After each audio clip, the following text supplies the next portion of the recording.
নমস্কার বন্ধুরা, বাটা লঙ্কা চ্যানেলে আপনাদের সকলকে স্বাগত। আজ আমি বানাতে চলেছি লাউয়ের একটি রেসিপি, লাউয়ের পায়েস। এটি আমার মায়ের বানানো রেসিপি। দেখুন কীভাবে আমি বানাই। আমি এখানে নিয়ে নিয়েছি গোবিন্দভোগ চাল 200 গ্রাম, কাজু, কিশমিশ, আদা, 2টো এলাচ, ছোটো বাটির হাফ বাটির একটু বেশি, গুড়, নুন, চিনি, গুঁড়ো দুধ, ঘি আর লাউ, যেটা লাউয়ের পায়েসে অবশ্যই লাগবে। আর এখানে আমি একটা লাউটা একটু ঘষে নেবো, সেই জন্য এই যে ঘষা মেশিনটা নিয়ে নিয়েছি। এই বড় ফাঁকাল থেকে আমি লাউ এইভাবে ঘষে নেবো। আপনারা চাইলে বটি দিয়েও ছোটো ছোটো করে কেটে নিতে পারেন। এবার আমি ঘি দেবো, কিছুটা ঘি নিয়েছি। ঘিটা যতক্ষণ গরম হোক, এদিকে আমি চালটা ধুয়ে নিচ্ছি। চালের জল সবটা ঝেড়ে ফেলে দিলে চালটা একটু ঝরঝরে হবে, তা থেকে পায়েসটা জল জল ভাব হবে না, কিন্তু চালে জল থেকে গেলে পায়েসটা জল জল ভাব লাগবে। ঘি গরম হয়ে গেছে, আমি কাজুটা দিয়ে ভেজে নেব। হালকা করে নেড়ে নেবো, না হলে কাজুটা লাল হয়ে যাবে, তখন খেতে ভালো হবে না।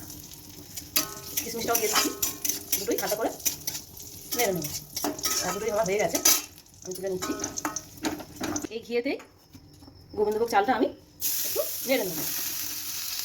সবচেয়ে ভালো হবে গোবিন্দভোগ চালটা কিছুক্ষণ আগে ধুয়ে একটু মিটে রেখে দিলে, জলটা শুকনো হয়ে গেলে সবচেয়ে ভালো হবে। লিকুইড দুধ আমি দিচ্ছি, দুধটা গরম হয়ে গেছে।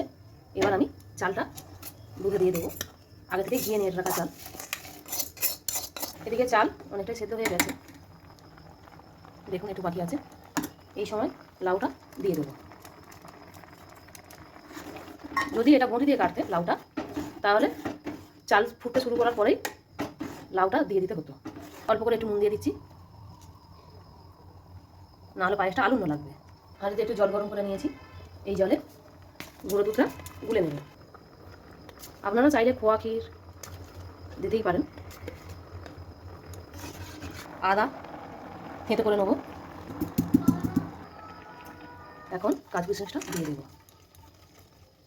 লাউয়ের পায়েস বেশি পাতলা করলে ভালো লাগবে না। এবার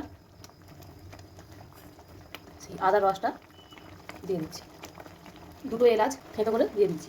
এবার কিছুটা গুড় দিয়ে দিচ্ছি, এটা তালের গুড়। এবার যেহেতু গুড় দিয়েছি, তাই চিনি অল্পই দেবো।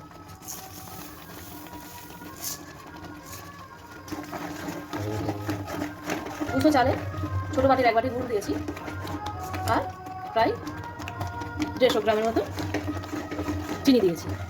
আমাদের পায়েসের রেসিপি শেষ।